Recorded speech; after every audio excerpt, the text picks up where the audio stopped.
살아가면서 너무 어려운 문제를 만나든지 그런 상황들을 접하게 되면 이런 말을 하죠. 기가 막히다라는 말을 합니다. 기가 막히다. 여러분, 오늘 시편 우리가 읽은 이 40편에도 2절에 보면 이런 얘기가 나오고 있습니다. 기가 막힐 웅덩이와 수렁이라는 말씀이 나오고 있습니다. 여러분, 무슨 내용입니까? 아주 어려운 상황이나 절망적인 상황을 뜻하고 있는 것을 우리는 알 수가 있습니다. 여러분, 이것은 다윗이 어떤 상황에서 이런 기도를 했는지 우리는 예측할 수가 있습니다. 고대에는요, 전쟁이나 사냥에서 적이나 짐승이 빠지도록 함정을 파기도 했습니다.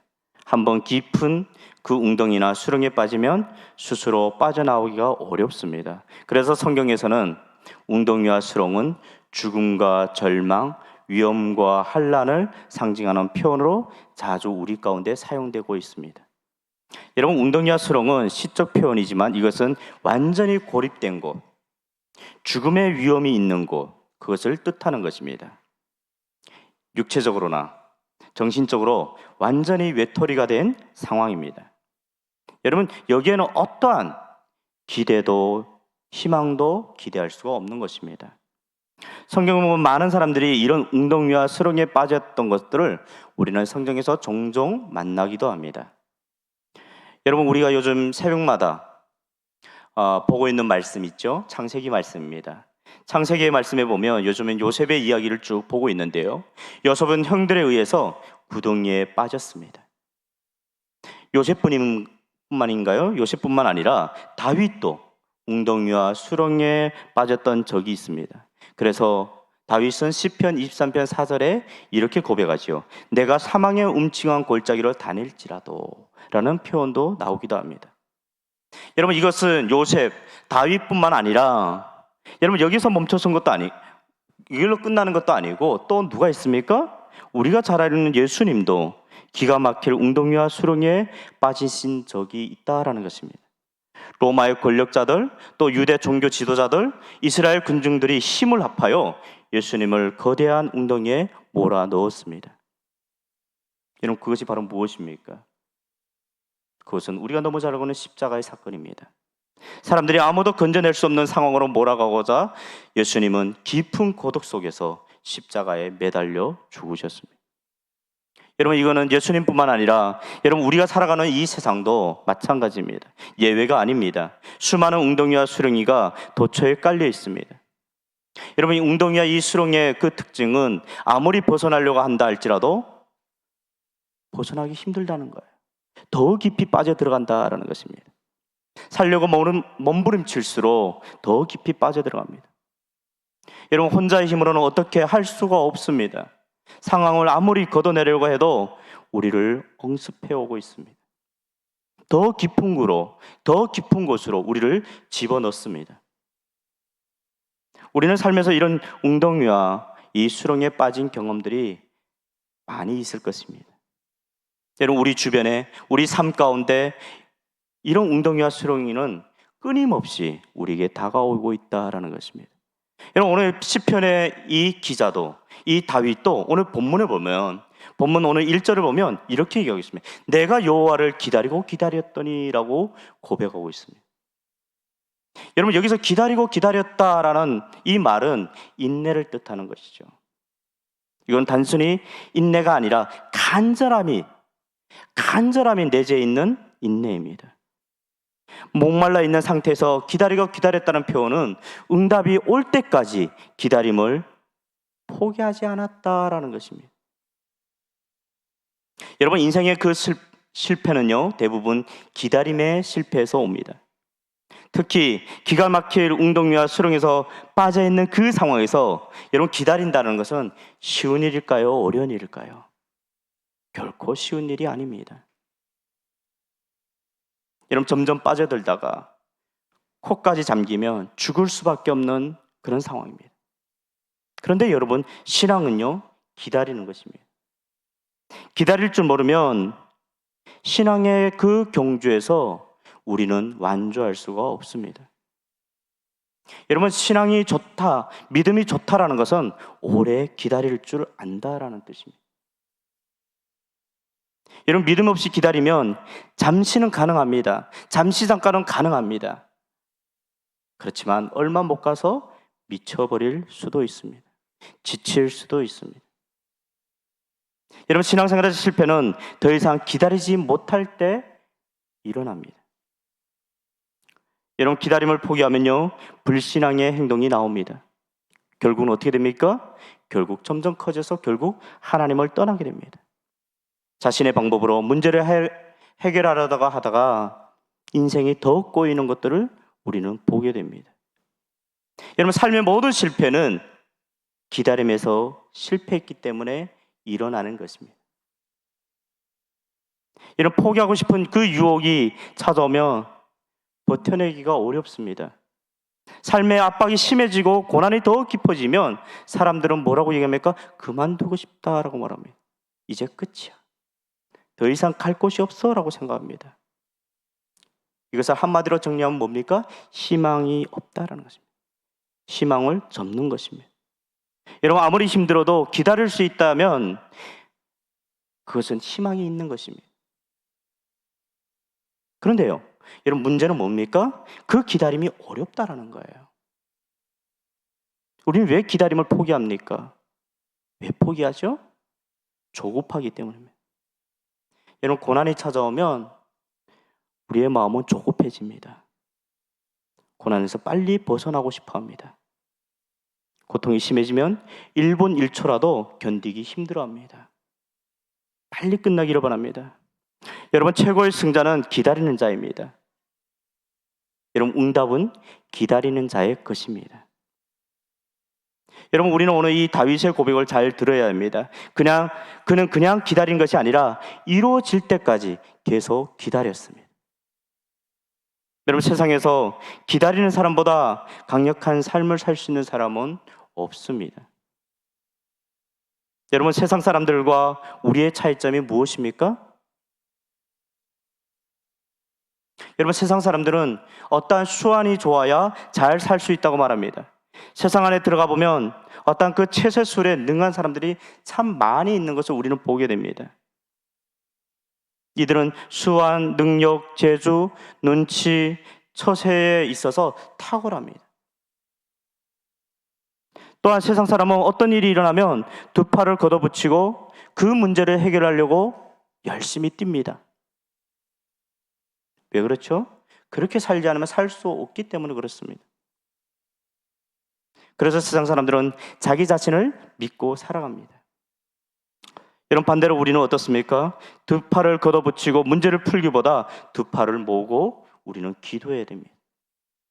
우리가 가장 먼저 해야 되는 그 처세술은 오직 하나. 여러분, 그것은 무엇입니까? 그것은 기도라는 것입니다. 여러분, 기도는 무엇입니까? 기도는 하나님의 역사를 기다리는 것입니다. 여러분, 성도의 가장 적극적인 행위는 기도하는 것입니다. 여러분, 기다림은 수동적인 태도이지만 한편으로는 가장 강력한 믿음의 행위이기도 합니다. 여러분, 우리 하나님은 우리가 기도할 때 정확한 때에 응답하신다라는 것입니다. 하나님은 늦지도 빠르지도 않으시고 정확한 때에 역사하십니다. 기가 막힌 타이밍에 하나님은 역사하십니다. 우리는 성경 곳곳에서 여러분, 그 기가 막히게 역사하시는 그 하나님을 발견할 수가 있습니다. 그 하나님은 1분 1초도 틀리지 않으십니다. 빠르지도 늦지도 않게 우리의 기도를 정확하게 들으십니다. 여러분, 기다림은 하나님은 우리를 점검하시는 과정이므로 우리는 반드시 그 기다림이라는 그 과정을 여러분 통과해야 합니다. 여러분, 세상 사람들은 막연하게 기다리지만 우리가 기다리는 대상은 분명하다라는 거예요. 누굽니까? 우리는 하나님을 기다립니다. 우리가 언제 하나님을 경험할 수가 있습니까? 언제 경험합니까? 하나님을 기다릴 때입니다.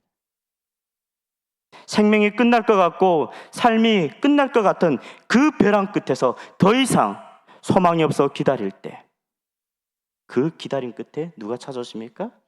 하나님이 찾아오신다라는 것입니다. 근데 문제는 무엇입니까? 문제는 여러분 이 기다리는 동안에는 아무것도 보이지 않는다라는 것입니다. 어떠한 것도 보여지고 뭔가 이렇게 상황이 바뀌고 흔적이 남으면 참 좋지만 아무것도 보이지 않는다는 것입니다. 우리는 믿음 생활을 하지만 여전히 어려움이 계속됩니다. 어떠한 변화도 일어나지 않습니다. 이때 사람들은 절망하고 모든 것을 포기하고 싶어 합니다. 그렇지만 여러분 그럴 때 우리는 더 끝까지 기다려야 됩니다. 여러분 신앙은 끝까지 기다리는 것입니다. 여러분 지금 우리가 살아가는 이 시대의 가장 큰 불행은 무엇인 줄 아십니까? 그것은 여러분 우리는 잘못된 기대를 가지고 있다라는 것입니다. 여러분 희망 고문이라는 말이 있죠. 희망을 가지라고 말하지만 현실을 보면 희망이 전혀 보이지 않는 것입니다. 희망이 없는데 희망을 가지라고 말하는 것만큼 큰 절망은 없습니다. 여러분 자세히 들여다보면 세상 그 한가운데는 무엇입니까? 희망이 없습니다. 기다렸지만 실망으로 끝나고 많은 일들이 참 많이 있습니다. 하지만 하나님의 백성들은 다릅니다. 우리는 그냥 기다리는 것이 아니라 우리는 그냥 참고 인내하며 버티는 것이 아니라는 것입니다. 하나님은 우리가 기대하고 상상하는 것보다 훨씬 크고 놀라운 일을 행하시고 기다리는 자에게 응답하신다라는 것입니다. 여러분 우리 기독교의 핵심이 무엇입니까? 우리 기독교의 핵심은 소망입니다. 왜 소망이 기독교의 핵심입니까? 하나님이 우리 가운데 약속하셨기 때문입니다. 하나님은 신실한 분이시기에 반드시 그 약속하신 것을 이루신다라는 것입니다. 그러므로 하나님의 영원한 그 약속은 오늘날 그 예수님을 믿는, 예수를 믿고 구원받은 하나님 백성들 안에 있는 것입니다. 그 약속이 무엇입니까? 합력하여 선을 이루시는 하나님이 자기의 백성을 최후의 그 승리자로 승리를 거두게 하신다라는 것입니다. 그러므로 무슨 일이 일어나고 죽을 것 같은 그 상황에서도 포기하지 않고 기다리기만 한다면 여러분 우리 가운데 뭐가 있다고요? 승리가 오는 것입니다. 야고보서 5장 11절 말씀 우리 다 같이 한번 보겠습니다. 야고보서 5장 11절 말씀입니다. 보라 인내하는 자를 우리가 복되다 하나니 너희가 욥의 인내를 들었고 주께서 주신 결말을 보았거니와 주는 가장 자비하시고 공의를 이으시는 이시니라. 아멘. 여러분 누가 결말을 결정합니까? 하나님이 결정하십니다. 하나님은 가장 자비하고 긍휼이 많으신 분이십니다. 여러분 기다림으로 승리한 사람이 누구죠? 우리가 잘 알고 있는 구약의 욥을 뽑을 수가 있습니다. 여러분 그는 어떠한 환난 가운데서도 하나님의 일하심을 기다리며 꿋하게 하나님을 원망하지 않고 그 하나님의 때를 기다렸습니다. 그런데 여러분 그 욥보다 더 놀라운 모델을 뽑는다면 그분은 누구실까요? 그분은 예수 그리스도이십니다. 여러분 예수님은 우리의 그 예수 그리스도는 우리에게 인내를 보여주신 분이십니다. 인내를 통해 부활의 영광이 주어졌습니다. 구속의 완성은 인내의 결과입니다. 그러므로 우리는 그리스도께서 끝까지 참으신 것을 우리는 바라볼 수 있는 믿음을 가져야 됩니다. 여러분 다윗은 구원의 손길이 하나님께로부터 시작되었음을 고백합니다. 하나님이 끌어올려 주셨다라고 그는 고백합니다. 여러분 요셉 역시도 마찬가지입니다. 요셉 역시도 구덩이에 빠져 있었습니다. 구덩이에 빠져 있을 때에 형들은 그를 외국에 팔았습니다. 노예로 팔았습니다. 근데 거기서 끝났나요? 그는 보디발 아내의 모함으로 또 감옥에 들어갔고 감옥 안에서 점점 잊혀져 갔습니다. 그런데 합력하여 선을 이루시는 하나님이 그 구덩이에서 감옥에서 더 이상 나오지 못할 것 같고 더 이상 소망이 없어 보이는 그 요셉을 끌어올리셨습니다. 여러분 이것은 요셉뿐만 아닙니다. 또 누가 있죠? 다니엘도 그렇습니다. 여러분 다니엘을 사자의 굴에서 끌어올리신 분이 누구십니까? 하나님이십니다. 여러분, 이것으로 끝이 아니라 신약에 들어오면 십자가에 못 박혀 죽으시고 무덤에 묻히신 그 예수님을 무덤에서 부활의 영광으로 끌어올리셨다라는 것입니다. 여러분, 이처럼 하나님은 우리를 죽을 고통 속에서 끌어올리시는 분이십니다. 죽을 고통에서 우리를 내버려 두지 않으신다라는 것입니다. 여러분, 우리는 사람들이 파놓은 그 함정에 빠져 헤맬 때가 얼마나 많습니까? 사람들부터 거절당하고 누명을 뒤집어 쓴 채 참 힘들어하는 그 함정에, 그 구덩이에 빠져 있을 때가 얼마나 많습니까? 여러분, 아무리 몸부림쳐도 우리 스스로 그 수렁과 구덩이에서 빠져나올 수가 없습니다. 우리가 끝이구나 라고 포기하는 그 지점에서 하나님은 손을 내밀어 우리를 끌어올리신다라는 것입니다. 여러분, 하나님은 끌어올리시는 분이십니다. 우리를 기가 막힐 웅덩이와 수렁에 빠져 있을 때 그대로 두고 죽게 하시는 분이 아니다라는 것입니다. 하나님은 웅덩이와 수렁에 빠졌던 발을 끌어올려 반석 위에 두십니다. 여러분, 그 반석은 어떤 곳입니까? 요동하지 않는 아주 안전한 곳입니다. 하나님은 우리를 그 안전한 곳으로 인도해서 더 이상 빠지지 않게 하신다는 거죠. 여러분, 우리의 반석은 하나님이 되시기 때문입니다. 하나님께서 우리의 삶을 그 반석에 올려놓을 때 여러분, 우리는 가장 안전합니다. 흔들림이 없습니다. 사람들이 아무리 흔들어도 흔들리지 않습니다. 여러분, 웅덩이와 수렁에 빠지면 고통과 절규와 쉬는 뿐입니다. 절망적인 상황에 빠지면 탄식과 원망하는 말이 쏟아져 나옵니다. 하지만 하나님은 우리의 입술에 새 노래를 주셔서 우리로 하여금 새 노래를 부르게 하십니다. 왜 새 노래를 부르게 하십니까?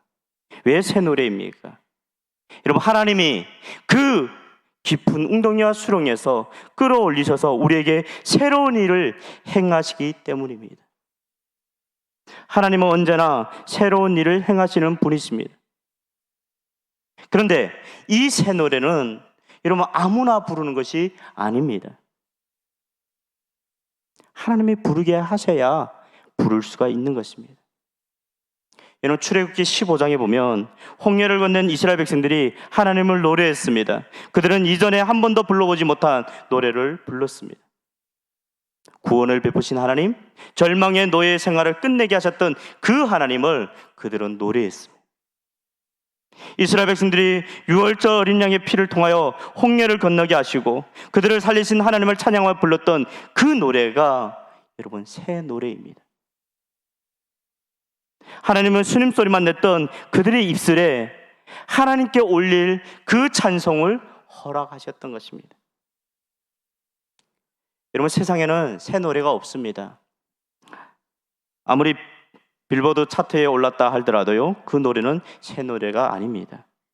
여러분, 그 노래를 자세히 들여다보면 그 속에는 허무가 있고요, 절망이 있고요, 탐욕이 있고 욕망이 있습니다. 결국 그 노래 속에는 소망이 없습니다. 하나님이 새로운 일을 행하시며 그 백성들 입에서 새 노래를 주실 때 여러분, 우리는 새 노래를 부를 수 있는 것입니다. 그렇다면 여러분, 그 새 노래의 주체는 누구이실까요? 그 새 노래의 주체는 누가 될까요? 그 주체는 바로 하나님이십니다. 하나님이 함께 하시면 우리는 언제든지 여러분, 새 노래를 부를 수 있는 것입니다. 여러분, 하나님은 오늘도 새 일을 행하시는 분이십니다. 어제와 같은 일을 하지 않으십니다. 하나님은 우리로 하여금 늘 기대하게 하시는 분이십니다. 기계적으로 일하시는 분이 아니다라는 것입니다. 오늘도 각 사람에게 놀랍고 다양하게 역사하시고 어제와 다른 역사를 이루시는 분이 우리가 믿는 그 하나님이다라는 것입니다. 하나님이 우리의 인생 가운데 개입하시면 우리의 삶은 어떻게 될까요? 늘 새로워질 수가 있습니다. 하나님은 우리가 다 한 번도 해본 적이 없는 일을 행하십니다. 그 일은 크고 위대한 일, 강대하신 일이십니다. 그렇기 때문에 여러분, 우리가 믿는 하나님은 어떤 분이십니까? 강대하신 하나님이십니다. 하나님은 어떤 환경에도 역사를 일으키십니다.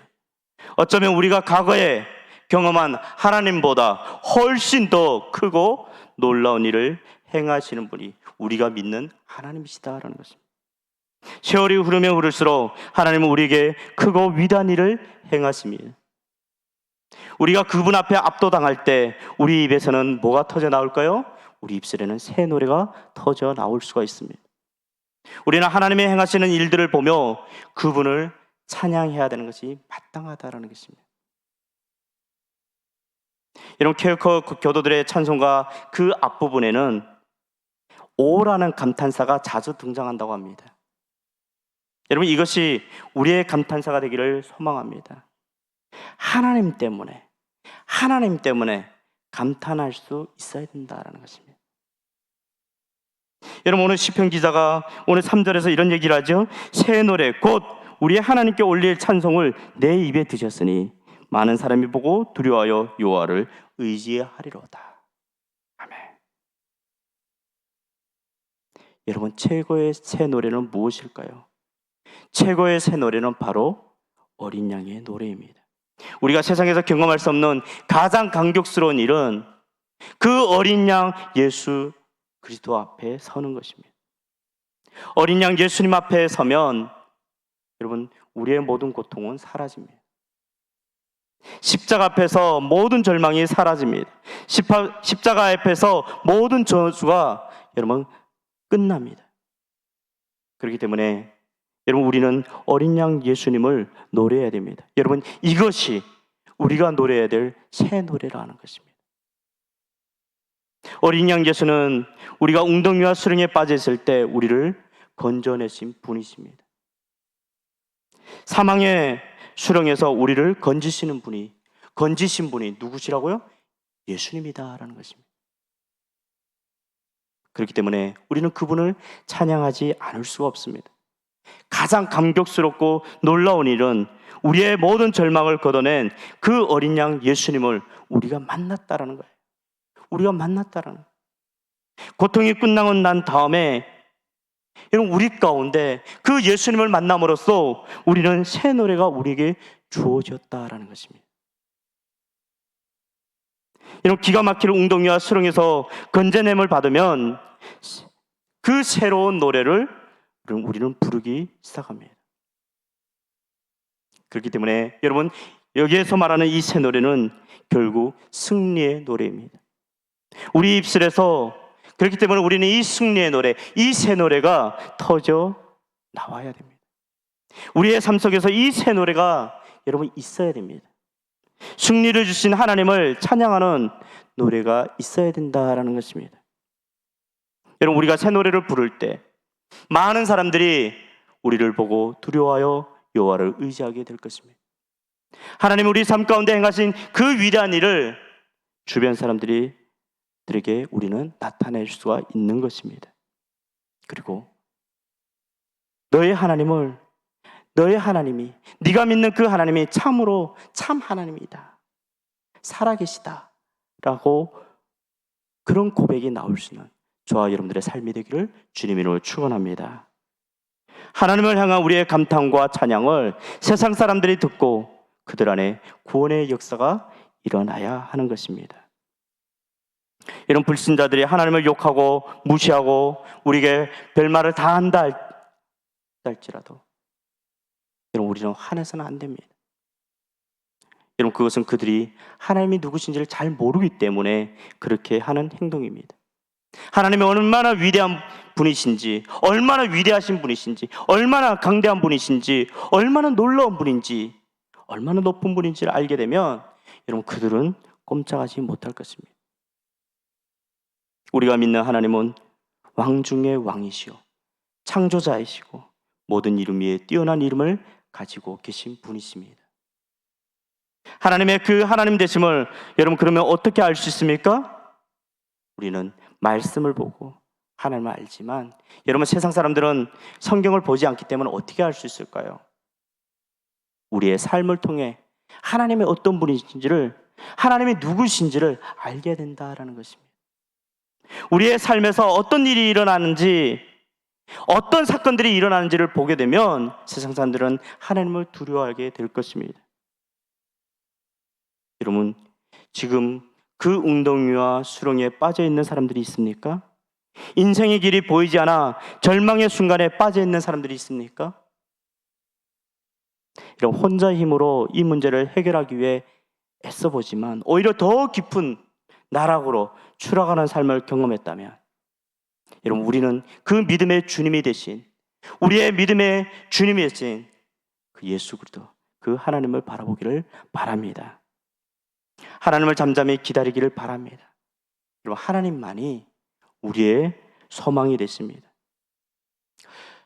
오늘 우리 대입력팀에서 우리 주변에 있는 이웃 어른들 섬기는 사랑의 잔치를 오늘 베풀었습니다.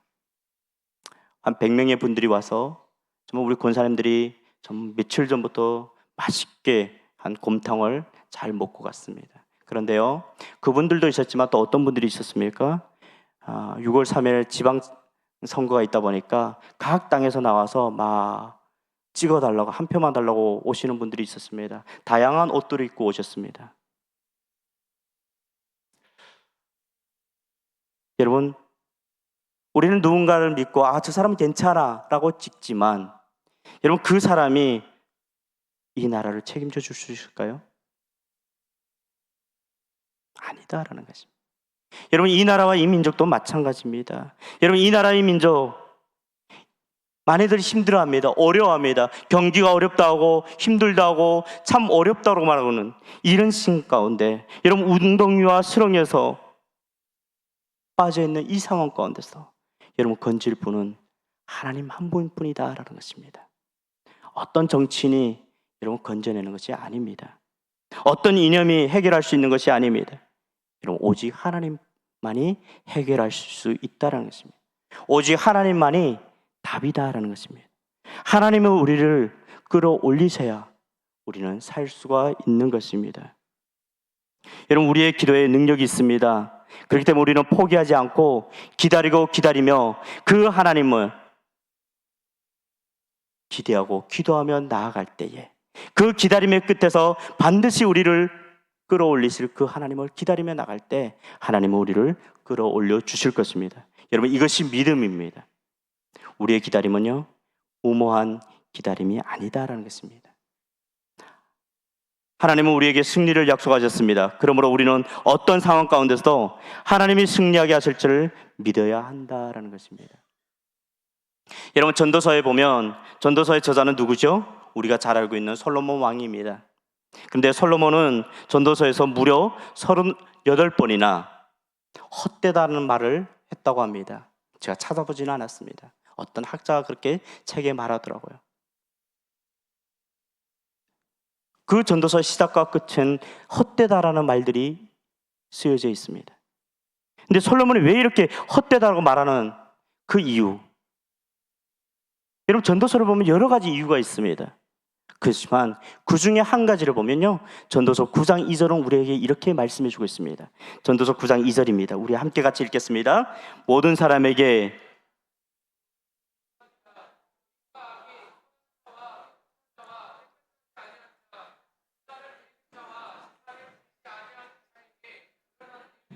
모든 일반인이 선인과 죄인, 맹세하는 자와 맹세하기를 무수하는 자가 일반이로다. 아멘. 여러분, 지금 솔로몬이 전도서에서 뭘 얘기하고 있습니까? 헛되다라는 얘기를 여러 가지를 하고 있는데, 그 중에 하나가 오늘 9장 2절에서는 뭐를 얘기하냐면, 예배를 드리는 사람과 드리지 않는 사람에게는 모든 것이 똑같이 임한다라는 것입니다. 좀 억울하지 않습니까? 뭔가 예배를 드리면 예배 드리는 사람에게 피해간다라고 말하면 좋은데 아니다라는 거예요. 모든 사람에게 임하는 그 모든 것이 일반이라, 의인과 악인, 선한 자와 깨끗한 자와 깨끗하지 않은 자, 제사를 드리는 자와 제사를 드리지 않은 자에게 일어나는 일들이 모두 일반이니, 선인과 죄인, 맹세하는 자, 맹세하기를 무수하는 자가 일반이로다.